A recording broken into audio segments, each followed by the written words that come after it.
नमस्कार दोस्तों, स्वागत है आपके अपने YouTube चैनल संस्कृत अड्डा पर। दोस्तों, आज की जो वीडियो इसमें हम करने वाले हैं बाल विकास एवं शिक्षा शास्त्र से संबंधित महत्वपूर्ण क्वेश्चनों को, जो आपके आगे आने वाले एग्जाम के लिए महत्वपूर्ण रहेंगे, चाहे आप इसमें किसी भी टाइप के एग्ज़ाम की तैयारी कर रहे हैं। जिसमें जो बाल विकास एवं शिक्षा शास्त्र से संबंधित क्वेश्चन आते हैं तो आपके सभी एग्ज़ामों के लिए महत्वपूर्ण हैं, क्योंकि प्रीवियस जो एग्ज़ाम हुआ था तो उसमें क्वेश्चन आ चुके हैं और एक बार जो क्वेश्चन एग्जाम में आ जाते हैं उनकी दोबारा भी आने की संभावना रहती है, या फिर उनसे ही मिलते जुलते क्वेश्चन एग्जाम में पूछे जाते हैं। तो यहाँ पर सभी के सभी क्वेश्चन ये महत्वपूर्ण हैं। और अगर आपने हमारी इससे पहले वाली वीडियो नहीं देखी है तो इसे आप आई बटन पर क्लिक करके देख सकते हैं, या फिर हमारे चैनल की जो प्लेलिस्ट है वहाँ पर जाकर आप अभी तक के जितने भी वीडियो इन सब का आप देख सकते हैं। और वीडियो शुरू करने से पहले अगर आपने अब तक हमारे चैनल को सब्सक्राइब नहीं किया तो सब्सक्राइब कर लो और साथ में घंटे वाले कोने से दबाकर आप ऑल पे क्लिक जरूर कर लीजिएगा, जिससे आपको हमारे आने वाली जो वीडियो है उसकी नोटिफिकेशन मिलती रहेगी। और दोस्तों, वीडियो को लाइक कमेंट और शेयर जरूर कीजिएगा। और आप हमारा जो दूसरा चैनल है रीडिंग लवर्स के नाम से, इसे भी सब्सक्राइब कर सकते हैं, क्योंकि जो भी कोई नई वैकेंसी है इससे संबंधित महत्वपूर्ण जो अपडेट आती है तो चैनल पर हम डालते रहते हैं। और इस चैनल का जो लिंक है वो आपको इस वीडियो के डिस्क्रिप्शन में मिल जाएगा, तो वहाँ से आप हमारे चैनल पर पहुँच जाओगे, या फिर आप जीके बाय रीडिंग लवर्स नाम से अगर सर्च करेंगे तो उसके बाद भी आप हमारे चैनल पर पहुंच जाओगे।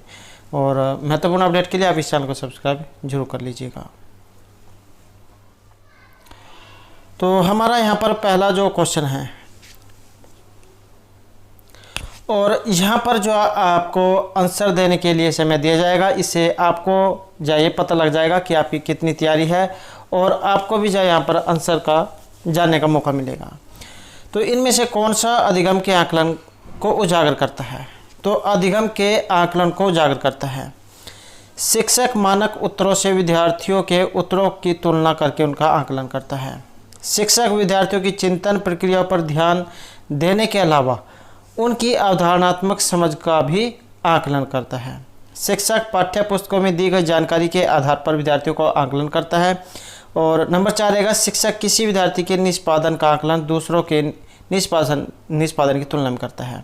तो यहाँ पर क्वेश्चन क्या है कि अधिगम के आकलन को उजागर करता है, और इसमें जो हमारा यहाँ पर सी आंसर रहेगा ऑप्शन 2 ये, शिक्षक विद्यार्थियों की चिंतन प्रक्रिया पर ध्यान देने के अलावा। तो जहाँ कहीं भी आपको इस प्रकार के शब्द ये दिखाई दे, जैसे यहाँ पर ध्यान देने के अलावा, तो इसी प्रकार के जो क्वेश्चन जो है इन्हीं के आंसर ये माने जाते हैं, जिसमें इस प्रकार का आंसर ये दिया गया होता है। तो शिक्षक विद्यार्थियों की चिंतन प्रक्रिया पर ध्यान देने के अलावा उनकी अवधारणात्मक समझ का भी आकलन करता है। मानक उत्तर से तुलना करना ये एक नकारात्मक प्रक्रिया मानी गई है, और इसमें शिक्षक की चिंतन प्रक्रिया को भी महत्वपूर्ण नहीं माना जा सकता। नेक्स्ट क्वेश्चन है हमारा यहाँ पर, बाल केंद्रित शिक्षा शास्त्र का जो अर्थ है इनमें से ये क्या है? बच्चों के अनुभवों और उनकी आवाज़ को प्रमुखता देना, शिक्षक द्वारा बच्चों को आदेश देना कि क्या किया जाना चाहिए, निर्धारित सूचना का अनुसरण करने में बच्चों को सक्षम बनाना, और किसी कक्षा में सारी बातें सीखने के लिए शिक्षक को आगे होना। तो बाल केंद्रित शिक्षा शास्त्र का जो अर्थ है ये रहेगा ऑप्शन 1 में। तो बच्चों के अनुभवों और उनकी आवाज़ को प्रमुखता देना।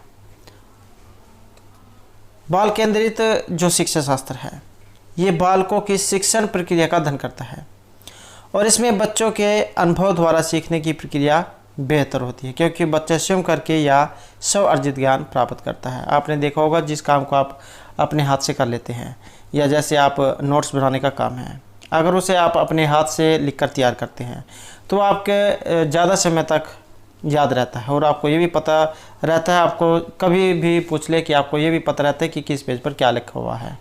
तो हाथ से लिखा हुआ ज़्यादा याद रहता है और लंबे समय तक याद रहता है। नेक्स्ट हमारा यहाँ पर क्वेश्चन है, इनमें से कौन सा कथन भाषा और विकास के बारे में जिन पियाजे और लेव वाइगोत्स्की के दृष्टिकोण का सही वर्णन करता है? जिन पियाजे के अनुसार पहले विचार जन्म लेता है, और वाइगोत्स्की के अनुसार भाषा का विचार पर भारी प्रभाव पड़ता है। वाइगोत्स्की के अनुसार पहले विचार जन्म लेता है, और जिन पियाजे के अनुसार भाषा का विचार पर भारी प्रभाव पड़ता है। दोनों मानते हैं कि बच्चे की भाषा से विचार जन्म लेते हैं, दोनों भाषा को बच्चे के विचारों से जन्म लेती हुई मानते हैं। तो यहाँ पर सही दृष्टिकोण इनमें कौन सा माना गया है? और इसमें जो यहाँ पर सही दृष्टिकोण यह रहेगा ऑप्शन 1। जिन पियाजे के अनुसार पहले विचार जन्म लेते हैं और लेव वाइगोत्स्की के अनुसार भाषा का विचार पर भारी प्रभाव पड़ता है। नेक्स्ट क्वेश्चन है, विद्यालय यात्रा पर जाने के लिए पोती को अपने पिता से बहस करते हुए देखकर दादी कहती है, तुम अच्छी लड़की की तरह आज्ञाकारी क्यों नहीं हो? तुम लड़कों की तरह व्यवहार करोगी तो तुमसे कौन शादी करेगा?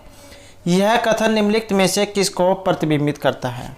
इस प्रकार का एक क्वेश्चन एग्जाम में जरूर पूछा जाता है। रूढ़िवादिता वाला क्वेश्चन है, जिसमें लड़का लड़की जो इसमें अंतर दिखाया जाता है। लड़की और लड़कों के स्वभाव के बारे में रूढ़िवाद धारणा, लिंग समरूपता, लड़की के लिंग की गलत पहचान, बच्चों के पालन पोषण में परिवार की कठिनाइयाँ। और इसमें जो यहाँ पर माना गया है तो ऑप्शन 1 हमारा रहेगा। लड़कियों और लड़कों के स्वभाव के बारे में रूढ़िवाद धारणा। तो इस प्रकार का एक क्वेश्चन जो आपको एग्जाम में जरूर देखने को मिलेगा, जहाँ पर लड़के बाहर का काम करते हैं और लड़कियाँ घर का काम करती हैं। नेक्स्ट क्वेश्चन है हमारा यहाँ पर, आकलन के बारे में निम्नलिखित कथनों में से कौन सा सही है? और इनमें से सही जो है आपने बताना है। आकलन से विद्यार्थियों को यह सहायता मिलनी चाहिए कि वे अपनी शक्तियों और रिक्तियों को देख सके और शिक्षक तदनुसार उन्हें ठीक कर सके। आकलन तभी सार्थक होता है जब विद्यार्थी का तुलनात्मक मूल्यांकन भी हो। आकलन केवल समझ शक्ति का ही नहीं, बोधन और अनुप्रयोग का भी होना चाहिए। आकलन तब तक उद्देश्यपूर्ण नहीं हो सकता जब तक उससे भय और चिंता का संचार न हो। तो इनमें से सही जब यहाँ पर कौन सा है? और सही जो है यहाँ पर ऑप्शन रहेगा हमारा 4 ए और सी। इसे जो यहाँ पर सही माना गया है। आकलन एक व्यापक दृष्टिकोण है, इसका प्रयोग निदानात्मक होता है। निदान क्या है? किसी भी कोई भी कठिनाई है पहले उसके बारे में जानना और उसका बाद में उपचार करना। तो निदान कोई भी कठिनाई है उसके बारे में जानना। तो विद्यार्थियों की कमियों को दूर करने में सहायक होता है और आकलन बोध और अनुप्रयोग स्तर पर होना चाहिए, न कि केवल समझ शक्ति के स्तर पर। नेक्स्ट क्वेश्चन हमारे यहाँ पर, शिक्षा का अधिकार अधिनियम 2009 के अनुसार विशेष आवश्यकता वाले बच्चों को पढ़ना चाहिए। तो ये जो शिक्षा का जो अधिकार अधिनियम है 2009, इसके अनुसार विशेष आवश्यकता वाले जो बच्चे हैं उनको पढ़ना चाहिए। खासतौर पर उन्हीं के लिए बनाए गए विशेष विद्यालयों में घर पर माता पिता और देखभाल करने वालों के साथ जो उन्हें आवश्यक सहायता उपलब्ध कराएं। समावेशी शिक्षा व्यवस्था में इस प्रावधान के साथ कि उनकी व्यक्तिगत आवश्यकताओं की पूर्ति की जा सके। व्यावसायिक प्रशिक्षण केंद्र में जो उन्हें जीवन कौशलों के लिए तैयार करेंगे। तो ये जो शिक्षा का जो अधिकार अधिनियम है 2009, तो इनके अनुसार विशेष आवश्यकता वाले बच्चे को पढ़ना चाहिए और इनके अनुसार रहेगा ऑप्शन 3 हमारा, कि समावेशी शिक्षा व्यवस्था में इस प्रावधान के साथ कि उनकी व्यक्तिगत आवश्यकताओं की पूर्ति की जा सके। ये जो शिक्षा का जो अधिकार अधिनियम है 2009, इसमें समावेशी शिक्षा पर विशेष बल दिया गया है और साथ ही आवश्यकता पड़ने पर व्यक्तिगत स्तर पर सहयोगात्मक उपाय अपनाए जाने पर भी जोर दिया गया है। जैसे समावेशी शिक्षा के साथ दिव्यांगों के अनुकूल शिक्षण पद्धति पर बल देना। नेक्स्ट है यहाँ पर, जिस कक्ष में विविध पृष्ठभूमि से विद्यार्थी आते हों तो वहाँ एक प्रभावी शिक्षक का काम क्या रहेगा? अनेक प्रकार की पृष्ठभूमि के समूह में व्यक्तिगत भिन्नता को बताने के लिए उनकी सांस्कृतिक जानकारी पर ध्यान देना। वंचित पृष्ठभूमि के विद्यार्थियों को कठिन परिश्रम करने के लिए कहेंगे ताकि वे अपने साथियों के बराबर पहुंच सके। सांस्कृतिक जानकारी की अनदेखा करेंगे और एक सर्वमान्य तरीके से अपने सभी विद्यार्थियों के साथ व्यवहार करेंगे। समान आर्थिक पृष्ठभूमि के विद्यार्थियों का समूह बनाएंगे और उन्हें एक साथ रखेंगे। तो यहाँ पर जो इसमें सही आंसर जो है ये रहेगा ऑप्शन 1 हमारा। तो कक्ष में अगर अलग अलग पृष्ठभूमि वाले विद्यार्थी हों, कोई तेज भी होता है, कोई मध्यम वाला होता है, कोई सबसे कम चलने वाला होता है, या जिसके कह सकते हैं बुद्धिलब्धि कम होती है। तो एक शिक्षक के लिए यहाँ पर रहेगा कि समूह में व्यक्तिगत भिन्नता को बताने के लिए उनकी सांस्कृतिक जानकारी पर ध्यान देना। तो जिस वर्ग में सांस्कृतिक विविधता हो वहाँ छात्रों के बीच सांस्कृतिक अंतर का ध्यान रखा जाना चाहिए और शिक्षक को किसी एक संस्कृति को अधिक महत्व नहीं देना चाहिए। क्योंकि सभी धर्म, सभी व्यक्ति एक समान हैं। नेक्स्ट क्वेश्चन है, निम्नलिखित विकास के सिद्धांतों का उनके सही वर्णन से मिलान कीजिए। तो यहाँ पर सिद्धांत भी है और साथ में वर्णन है। और इसमें जो यहाँ पर कोट दिए गए हैं, और कोट जो है इसमें रहेगा ऑप्शन 2 हमारा।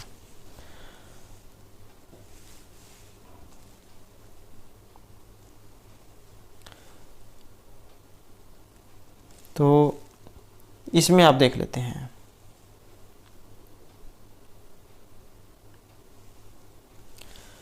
तो समीप, दूर, अभिमुख दिशा, इसका जो संबंध है ये माना गया है सरल से जटिल की ओर वृद्धि।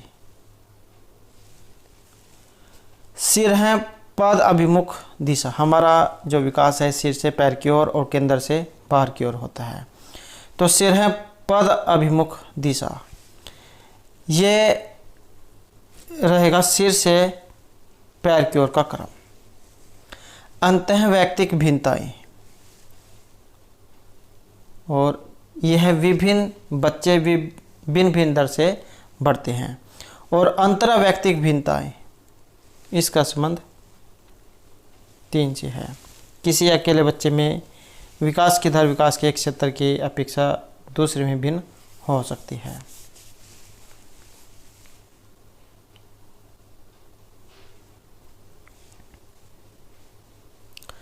नेक्स्ट हमारे यहाँ पर संज्ञान और संवेग के बारे में निम्नलिखित कथनों में से कौन सा कथन सही है। तो संज्ञान और संवेग के बारे में, संज्ञान और संवेग एक दूसरे से स्वतंत्र प्रक्रियाएं हैं, एक दूसरे को प्रभावित करते हैं। संज्ञान और संवेगों को प्रभावित करता है किंतु संवेग संज्ञान को प्रभावित नहीं करते। संवेग संज्ञान को प्रभावित करते हैं किंतु संज्ञान संवेगों को प्रभावित नहीं करता। तो यहाँ पर इनके बारे में एक कथन सही है, और सही कथन इनमें कौन सा है, और ये है हमारा ऑप्शन 2। संज्ञान और संवेग परस्पर संबंधित होते हैं तथा एक दूसरे को प्रभावित करते हैं। संवेग संज्ञान को कार्यात्मक रूप प्रदान करते हैं। नेक्स्ट क्वेश्चन हमारे यहाँ पर, विविध शिक्षार्थियों वाली एक समावेशी कक्षा में सहयोगी अधिगम और समवयस्कों से सीखना क्या है। सक्रिय रूप से निरुत्साहित किया जाना चाहिए और प्रतियोगिता को भी बढ़ावा देना चाहिए। केवल कभी कभी ही प्रयोग किया जाना चाहिए क्योंकि यह सहपाठियों से तुलना को बढ़ावा देता है। सक्रिय रूप से प्रोत्साहित किया जाना चाहिए जिससे समवयस्कों की सक्रियता बढ़े। कार्यान्वित नहीं किया जाना चाहिए और विद्यार्थियों को क्षमता के अनुसार अलग अलग किया जाना चाहिए। और यहाँ पर रहेगा ऑप्शन 2 हमारा। विविध शिक्षार्थियों वाली एक समावेशी कक्षा में सहयोगी अधिगम और समवयस्कों से सीखना सक्रिय रूप से प्रोत्साहित किया जाना चाहिए जिससे समवयस्कों की स्वीकार्यता बढ़े। नेक्स्ट क्वेश्चन हमारे यहाँ पर, एक शिक्षिका अपनी कक्षा में विविधता को संबोधित कर सकती है।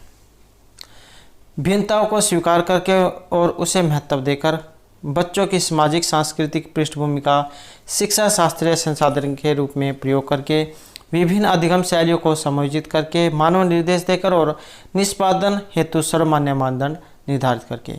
तो ये कोट वाला क्वेश्चन है, और कोट वाला क्वेश्चन ज़्यादातर दिया जाता है क्योंकि इसमें समय भी ज़्यादा लगता है। तो कोट वाला क्वेश्चन है यहाँ पर, और इसमें जो रहेगा ऑप्शन 4 हमारा, A, B और C। तो कक्षा में विविधता को स्वीकार कर शिक्षिका को सामाजिक शास्त्रीय शिक्षण पर बल देना चाहिए। ऐसे में अधिगम की अनेक शैलियों को अपनाकर विविधता में प्रभावी शिक्षण किया जा सकता है और एक सामान्य मानदंड निर्धारित करना उचित नहीं होगा। नेक्स्ट क्वेश्चन हमारे यहाँ पर, कोई शिक्षिका अपनी कक्षा में फर्नीचर की तीखी धार वाले किनारों को रुई से ढका रखने को कहती है और छुओ तथा अनुभव करो वाले सूचना पटों का उपयोग करने को कहती है। वह किस वर्ग के विशेष शिक्षार्थियों की आवश्यकता पूर्ति करने का प्रयास कर रही है। श्रवण विकलांग, दृष्टि विकलांग, सीख न सकने वाले, सामाजिक रूप से वंचित शिक्षार्थी को। तो जैसे कोई बेंच है, उसका किनारा वो पहनना है, तेज है, तो शिक्षिका के द्वारा उस पर जा कुछ कपड़ा ढकने के लिए कहा जाता है। तो ये किस लिए है, और यह रहेगा ऑप्शन 2 में, जो देख नहीं सकते हैं दृष्टि विकलांग विद्यार्थी, ताकि उनको उससे चोट न पहुंच जाए। तो उसके लिए जो उस पर कपड़ा रखने को कहा गया है। नेक्स्ट हमारे यहाँ पर प्रतिभाशाली बच्चों के लिए सबसे अच्छे शैक्षिक कार्यक्रम वे होते हैं जो प्रत्यश्रवण के द्वारा ज्ञान की प्रवीणता पर बल देते हैं, उन्हें अधिगम के न्यूनतम मानकों तक काम करने को प्रेरित करने के लिए उपहारों और पुरस्कारों का उपयोग करते हैं, उनके चिंतन को प्रेरित कर उन्हें विविध विचारों में व्यस्त करने के अवसर देते हैं, उनके आक्रामक व्यवहार को नियंत्रित करते हैं। और इसमें जो हमारा आंसर तो यह ऑप्शन 3 कि उनके चिंतन को प्रेरित कर उन्हें विविध विचारों में व्यस्त रखने के अवसर देते हैं। अच्छे शैक्षिक कार्यक्रम प्रतिभाशाली बच्चों को चिंतन करने का अवसर प्रदान करते हैं और इससे विचारों की विविधता का संचार होता है। नेक्स्ट हमारे यहाँ पर क्वेश्चन है, विद्यालयों में विद्यार्थियों की असफलता के बारे में इनमें से कौन सा कथन सही है? विशेष जातियों और समुदायों से संबंधित विद्यार्थी असफल होते हैं क्योंकि उनमें योग्यता नहीं होती। विद्यार्थी विद्यालय में असफल होते हैं क्योंकि उन्हें अधिगम के लिए उपयुक्त पुरस्कार नहीं दिए जाते। विद्यार्थी असफल होते हैं क्योंकि शिक्षण उस तरीके से नहीं किया जा सकता जो उनके लिए सार्थक हो। विद्यार्थी असफल होते हैं क्योंकि विद्यालय व्यवस्था प्रत्येक विद्यार्थी की आवश्यकताओं और अभिरुचियों का ध्यान नहीं रखती। तो यहाँ पर एक क्वेश्चन सही है और सही कौन सा है? और सही जो है यहाँ पर इसमें रहेगा ऑप्शन 3 है। तो बी और सी कथन यहाँ पर इसमें सही है। तो विद्यालय में विद्यार्थियों की असफलता के बारे में कि विद्यार्थी विद्यालय में असफल होते हैं क्योंकि उन्हें अधिगम के लिए उपयुक्त पुरस्कार नहीं दिए जाते। तो बच्चे का मनोबल बढ़ाने के लिए बीच बीच में उन्हें पुरस्कार भी दिए जाने चाहिए ताकि उनके अंदर जोश बना रहे। विद्यार्थी असफल होते हैं क्योंकि शिक्षण उस तरीके से नहीं किया जा सकता जो उनके लिए सार्थक हो, या फिर आप कह सकते हैं कि वो विधि जा उन्हें नहीं सिखाई जाती जिससे बच्चे जल्दी सीख सके। नेक्स्ट है यहाँ पर दो विद्यार्थी एक ही अवतरण को पढ़ते हैं फिर भी उसके बिल्कुल भिन्न अर्थ लगाते हैं, तो उनके बारे में निम्नलिखित में से कौन सा सत्य है? संभव है क्योंकि शिक्षक ने अवतरण को समझाया नहीं है, संभव नहीं है और विद्यार्थियों को उसे दोबारा पढ़ना चाहिए। संभव है क्योंकि व्यक्ति के अधिगम को विविध कारणों विभिन्न विधियों से प्रभावित करते हैं। संभव नहीं क्योंकि अधिगम का से अर्थ लगाना नहीं है। और इसमें जो यहाँ पर माना गया है तो ऑप्शन रहेगा हमारा 3 है। संभव है क्योंकि व्यक्ति के अधिगम को विविध कारण विभिन्न विधियों से प्रभावित करते हैं। तो यदि दो विद्यार्थी एक ही अवतरण का अलग अर्थ लगाते हैं, अलग अलग अर्थ में समझते हैं, जैसे सांस्कृतिक अंतर हो गया, समझ के स्तर में अंतर या अन्य कारण, तो यह विभिन्न विधियों से प्रभावित हो सकता है। नेक्स्ट क्वेश्चन हमारे यहाँ पर राष्ट्रीय पाठ्यचर्या की जो रूपरेखा 2005 उसके अनुसार अधिगम अपने स्वभाव में रिक्स्थान और रिक्स्थान है। तो पाठ्यचर्या रूपरेखा 2005 के अनुसार अधिगम अपने स्वभाव में क्या है? और यहाँ पर एक ऑप्शन 2 अधिगम अपने स्वभाव में सक्रिय और सामाजिक है।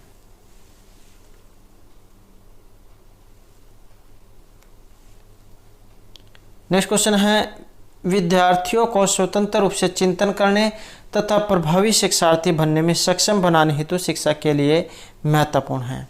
विद्यार्थियों को सिखाना कि किस प्रकार से अपने अधिगम का अन्वेषण करें, विद्यार्थियों के द्वारा प्राप्त की गई प्रत्येक सफलता के लिए उन्हें पुरस्कार देना, छोटी छोटी इकाइयों या खंडों में जानकारी प्रदान करना, एक संगठित तरीके से जानकारी को प्रस्तुत करना ताकि पुनः श्रवण करने में आसानी हो। और इसमें रहेगा हमारा ऑप्शन 1 है, विद्यार्थियों को सिखाना कि किस प्रकार से अपने अधिगम का अन्वेषण करें। स्वतंत्र चिंतन विकसित करने के लिए विद्यार्थियों में अधिगम का मूल्यांकन करने की क्षमता होनी चाहिए और शिक्षक के द्वारा अधिगम के प्रत्येक स्तर पर मूल्यांकन के तरीके विकसित करने का प्रयास करना चाहिए। नेक्स्ट हमारे यहाँ पर क्वेश्चन है, यदि कोई शिक्षिका चाहे कि उसके विद्यार्थी समस्या समाधान कौशल प्राप्त कर ले तो विद्यार्थियों को ऐसे क्रियाकलापों में लगाना चाहिए जिनमें हो प्रत्यश्रवण, रटना और समझना, बहुविकल्पीय प्रश्नों वाले स्तरीकृत कार्यपत्रक, ड्रिल और अभ्यास, पूछना, तर्क करना और निर्णय लेना। यदि कोई शिक्षिका चाहे कि उसके विद्यार्थी समस्या समाधान कौशल प्राप्त कर ले तो यहाँ पर जो इसमें से आंसर है ऑप्शन रहेगा 4 हमारा, पूछना, तर्क करना और निर्णय लेना। प्रश्न पूछने से विद्यार्थियों में किसी विषय के बारे में ज्ञान की वृद्धि होती है। तर्क से उसकी अवधारणात्मक क्षमता का विकास होता है। निर्णय लेना शिक्षा का कार्यात्मक रूप है और इन सबसे विद्यार्थी समस्या का समाधान कर सकते हैं। जैसे कक्षा है उसमें बीच में जो है विद्यार्थी से जो कुछ भी पढ़ाया जाता है तो उनके बारे में उनसे क्वेश्चन पूछने जरूर चाहिए, ताकि उनका जो है कक्षा में ध्यान भी लगा रहे और उन्हें ये भी पता लगता रहे कि विषय जो है क्या चल रहा है। क्योंकि कुछ बच्चे ऐसे होते हैं जो सिर्फ आंखें खोल के बैठे रखते हैं, कान उनके बंद होते हैं, तो उनसे जब बीच बीच में क्वेश्चन भी पूछते रहना चाहिए और क्यों कैसे के सवाल भी जो उनसे पूछे जाने चाहिए। नेक्स्ट क्वेश्चन है, कक्षा तक पहुंचने वाली बच्चों की भोली अवधारणाओं को जानना शिक्षा के किसी उद्देश्य की पूर्ति नहीं करता। शिक्षा के हौसलों को पस्त कर देता है क्योंकि इससे उसका कार्यभार बढ़ता है। शिक्षा के लिए अपनी शिक्षण को अधिक सार्थक बनाने की योजना बनाने में सहायक होता है। शिक्षा की योजना और योजना शिक्षण में रुकावट बनता है। तो कक्षा तक पहुंचने वाले बच्चों की भोली अवधारणाओं को जानने के लिए ऑप्शन 3 शिक्षा के लिए अपने शिक्षण को अधिक सार्थक बनाने की योजना बनाने में सहायक होता है। तो कक्षा में पहुंचने वाले जो भोली अवधारणाएं ये विद्यार्थियों के पूर्व ज्ञान या भी रुचि जानकर शिक्षण को प्रभावी बनाया जा सकता है। साथ ही इससे विद्यार्थियों की समझ और ज्ञान स्तर का भी पता चलता है और साथ ही प्रभावी शिक्षण की योजना बनाने में ये सहायक होगा। नेक्स्ट क्वेश्चन रहेगा, निम्न में से कौन सा तत्व अधिगम को प्रभावित करता है? शिक्षार्थी का उत्प्रेरण, शिक्षार्थी की परिपक्वता, शिक्षण युक्तियाँ, शिक्षार्थी का शारीरिक और संवेगात्मक स्वास्थ्य है। तो इनमें से कौन सा तत्व है जो अधिगम को प्रभावित करेगा? और यहाँ पर रहेगा ऑप्शन 2 हमारा, शिक्षार्थी का उत्प्रेरण, परिपक्वता, युक्तियाँ, शारीरिक और संवेगात्मक स्वास्थ्य है। तो ये सभी के सभी जो है एक बच्चा जो है उसके प्रभावित जरूर करते हैं। एक शिक्षार्थी जो उसे प्रभावित करते हैं, कैसे वातावरण में रह रहा है, वहाँ का माहौल कैसा है। नेक्स्ट क्वेश्चन है, सार्थक अधिगम है वयस्कों और सक्षम साथियों का अनुकरण, उद्दीपक तथा उत्तर के बीच युग्मन तथा साहचर्य, दी गई सूचना का निष्क्रिय ग्रहण, निजी अनुभव से ज्ञान की संरचना का सक्रिय निर्माण। और यहाँ पर है ऑप्शन 4 हमारा, निजी अनुभव से ज्ञान की संरचना का सक्रिय निर्माण। तो अपने निजी अनुभव के द्वारा ज्ञान की संरचनात्मक सक्रिय का निर्माण सार्थक अधिगम कहलाता है। तो यह हमारा क्वेश्चन है, विद्यार्थियों के प्रभावशाली अधिगम के लिए निम्नलिखित में से कौन सा शिक्षा के प्रारंभिक कार्यों में से एक नहीं है? तो शिक्षा के प्रारंभिक कार्यों में से एक नहीं है। विद्यार्थी की उन धारणाओं को जानना जिन्हें लेकर वे कक्षा में आते हैं। विद्यार्थियों को उपदेशात्मक विधि से सूचना प्रदान करना, विद्यार्थियों से उच्चतर स्तर के प्रश्नों के उत्तर की अपेक्षा करना, या बच्चों को यह सिखाना कि वे अपने अधिगम प्रयासों को कैसे देख और सुधार कर सकते हैं। तो यहाँ पर जो हमारा आंसर है ऑप्शन रहेगा 2 ये, विद्यार्थियों को उपदेशात्मक विधि से सूचना प्रदान करना। तो ये जो उपदेशात्मक जो विधि है इससे शिक्षण देना प्रभावशाली अधिगम का लक्षण यहाँ पर इनमें नहीं है। नेक्स्ट क्वेश्चन है, विकास के सिद्धांतों के बारे में इनमें से कौन सा कथन गलत है? विकास वंशगत और वातावरण के बीच सतत अनुक्रिया से होता है। विकास परिपक्व और अधिगम पर आधारित होता है। प्रत्येक बच्चा विकास के चरणों से गुजरता है, फिर भी बच्चों में व्यक्तिगत भिन्नताएं बहुत होती हैं। विकास एक परिमाणात्मक प्रक्रिया है जिसका ठीक ठीक मापन हो सकता है। तो यहाँ पर जो आंसर है ऑप्शन 4 हमारा रहेगा। विकास क्या है? एक परिमाणात्मक प्रक्रिया जिसका ठीक ठीक मापन हो सकता है। विकास क्या है कि एक गुणात्मक प्रक्रिया है और जिसका ठीक ठीक मापना संभव नहीं, जबकि वृद्धि है परिमाणात्मक प्रक्रिया जिसका मापन किया जा सकता है। नेक्स्ट क्वेश्चन है, यहाँ पर रिक्स्थान तथा रिक्स्थान की विशिष्ट अन्योन्य क्रिया का परिणाम विकास के विविध मार्गों और निष्कर्ष के रूप में हो सकता है। वंशक्रम, पर्यावरण, चुनौती, सीमाएं, स्थिरता, परिवर्तन या खोज पोषण। तो विशिष्ट अन्य क्रिया का परिणाम विकास, और यहाँ पर माना गया है ऑप्शन 1 को, वंशक्रम तथा पर्यावरण की विशिष्ट अन्य क्रिया का परिणाम विकास के विविध मार्गों और निष्कर्षों के रूप में हो सकता है। नेक्स्ट क्वेश्चन है, विद्यालय और समाजीकरण के बारे में इनमें से कौन सा सत्य है? तो विद्यालय और समाजीकरण के बारे में, समाजीकरण में विद्यालय की कोई भूमिका नहीं होती। विद्यालय समाजीकरण का एक महत्वपूर्ण कारक है। समाजीकरण में विद्यालय की बहुत थोड़ी भूमिका होती है। विद्यालय समाजीकरण का पहला मुख्य कारक है, और यहाँ पर है ऑप्शन 2 हमारा कि विद्यालय समाजीकरण का एक महत्वपूर्ण कारक है। समाजीकरण का जो पहला कारक ये परिवार, उसका जो आस पड़ोस है उसे माना गया है। तो विद्यालय समाजीकरण का पहला कारक नहीं है।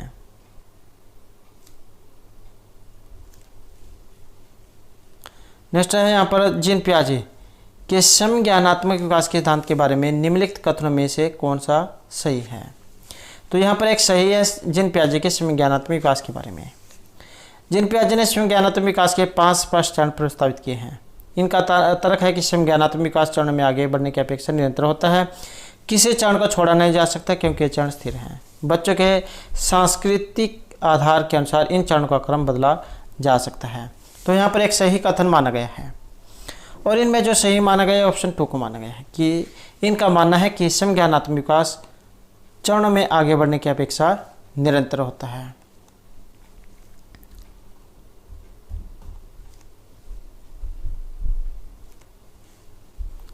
नेक्स्ट जीन पियाजे के द्वारा प्रस्तुत संरक्षण के प्रत्यय से तात्पर्य है। तो जीन पियाजे के द्वारा प्रस्तुत संरक्षण के प्रत्यय से क्या तात्पर्य है।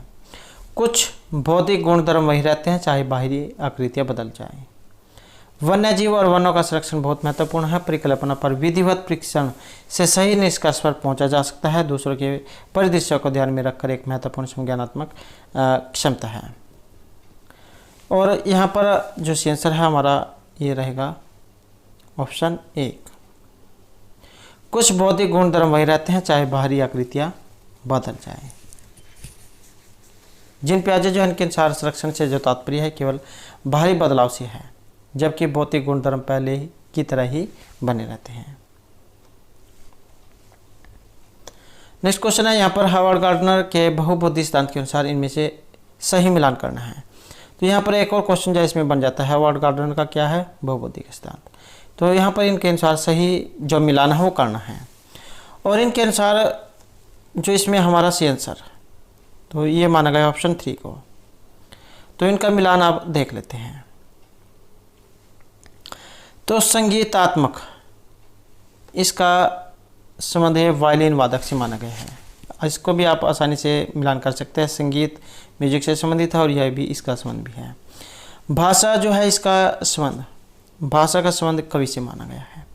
अंतः व्यक्तिक जो है इसका जो संबंध है ये चिकित्सक से माना गया है और जो स्थानिक है इनका संबंध मूर्तिकार से। नेक्स्ट क्वेश्चन हमारा यहाँ पर लेव वाइगोत्स्की के अनुसार भाषिक विकास मानव चिंतन के स्वभाव को बदल देता है। वयस्क और साथियों से अन्य क्रिया करने का भाषा के विकास में कोई प्रभाव नहीं पड़ता। भाषिक विकास में संस्कृति की भूमिका बहुत कम होती है। बच्चे भाषा अर्जन की एक युक्ति से कोई भाषा सीखते हैं। तो यहाँ पर जो लेव वाइगोत्स्की जो है इनके अनुसार यहाँ पर ऑप्शन 1 रहेगा।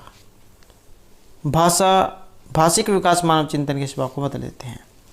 और एग्जाम में भी आ सकता है कि जैसे ये लेव वाइगोत्स्की हैं, ये कहाँ के थे, तो ये सोवियत रूस के मनोवैज्ञानिक हैं लेव वाइगोत्स्की।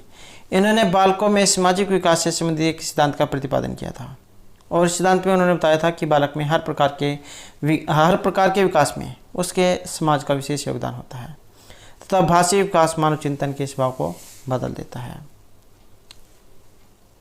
नेक्स्ट हमारे यहाँ पर लॉरेंस कोहलबर्ग, इनका कौन सा सिद्धांत है, नैतिक तर्क का सिद्धांत। तो लॉरेंस कोहलबर्ग के नैतिक तर्क के सिद्धांत की अनेक बातों के लिए आलोचना की जाती है। तो इस आलोचना के संदर्भ में इनमें से कौन सा कथन सही है। अपनी सैद्धांतिक रूपरेखा पर पहुंचने के लिए कोहलबर्ग ने जीन पियाजे के सिद्धांतों को दोहराया है। कोहलबर्ग ने नैतिक तर्क के प्रत्येक सोपान के लिए विशेष उत्तर नहीं दिया। कोहलबर्ग का सिद्धांत बच्चों के प्रति उत्तरों पर ध्यान केंद्रित नहीं करता। कोहलबर्ग ने अपने अध्ययन को मूलतः पुरुषों के नमूनों पर आधारित रखा है। तो यहाँ पर एक सही आंसर माना गया है और सही है ऑप्शन 4 वाला। कोहलबर्ग ने अपने अध्ययन को मूलतः पुरुषों के नमूनों पर आधारित रखा है। तो कोहलबर्ग जो है इन्होंने अपने नैतिक सिद्धांत का प्रयोग केवल पुरुषों के संदर्भ में किया, न कि किसी अन्य के। तो ये सही आंसर है यहाँ पर। तो दोस्तों थे हमारे आज के यहाँ पर बाल विकास एवं शिक्षा शास्त्र से संबंधित कुछ महत्वपूर्ण क्वेश्चन जो आपके आगे आने वाले एग्जाम के लिए महत्वपूर्ण होंगे। और दोस्तों इस वीडियो के जो पीडीएफ है आप हमारे टेलीग्राम ग्रुप से प्राप्त कर सकते हैं, उसका लिंक आपको इस वीडियो के डिस्क्रिप्शन में मिल जाएगा। और अगर आपने अब तक हमारे चैनल को सब्सक्राइब नहीं किया तो सब्सक्राइब कर ले। और हमारे साथ अंत बनाने के लिए धन्यवाद।